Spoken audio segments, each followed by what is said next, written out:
Become that guy by killing the old you. Every man has met someone who changes the energy of a room just by walking into it. They don't need attention, they don't speak loudly, and they don't try to impress anyone. Their presence alone commands respect. Calm, focused, dangerous, certain. Most people believe men like that were simply born different. But the truth is, they became that way through pain, discipline, and ruthless self-transformation. They became powerful because they killed the weak version of themselves that most people spend their entire lives protecting. The fearful version, the lazy version, the version addicted to comfort. The biggest lie in self-improvement is the belief that transformation comes from adding more things into your life. More books, more motivation, more routines, more productivity hacks. People think they need more discipline, more confidence, and more motivation. But real transformation doesn't happen when you add something new. It happens when you remove what is destroying you. You become powerful by eliminating the identity that keeps sabotaging your future. The habits, excuses, addictions, and behaviors that slowly destroy your potential from the inside. Your behavior will always follow your identity. No matter how motivated you feel, your actions eventually return to the person you secretly believe yourself to be. If you believe you are weak, lazy, broke, or inconsistent, your mind will constantly create behaviors that prove those beliefs correct. Your identity becomes your prison. That is why most people relapse. They feel motivated for a few days, maybe even a few weeks, but eventually they return to the same patterns they tried to escape. They temporarily change their actions, but they never change who they believe they are. And eventually, identity always pulls behavior back to its original level.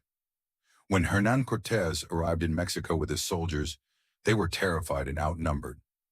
Many were already thinking about retreat before the battle had even begun. So Cortés burned the ships.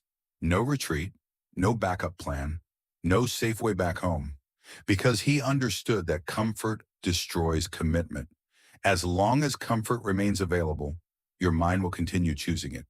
Most people never transform because they never fully remove the option to stay weak. You cannot become a stronger man while keeping the old version of yourself alive. One identity must die for the other to exist. Real transformation requires identity treason. You must betray the weak version of yourself that has been holding you hostage for years. The excuses, the victim mentality, the constant need for approval, the fear of discomfort, all of it has to die if you want to become powerful. Most people do not actually want transformation. They want decoration. They want to look improved without experiencing the pain required to truly evolve. They want success without sacrifice, confidence without discomfort, respect without discipline. But life does not reward comfort for very long. Growth always demands loss. You cannot evolve into a stronger version of yourself while keeping every comfortable part of your old life. You will lose old habits, old relationships, old routines, and old excuses. Some people will stop understanding you once you stop staying weak for their comfort. This is the sovereignty tax. Every strong man pays it eventually. The price of greatness is separation from mediocrity. Theodore Roosevelt transformed himself through relentless struggle. He didn't train because it was comfortable. He trained because weakness became unacceptable. Your environment controls your standards.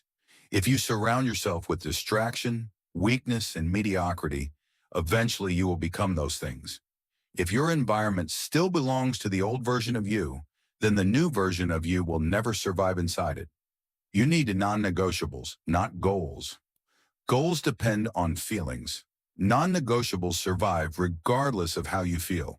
A goal says, I want to train. A non-negotiable says, I do not miss training under any circumstance. That identity changes everything.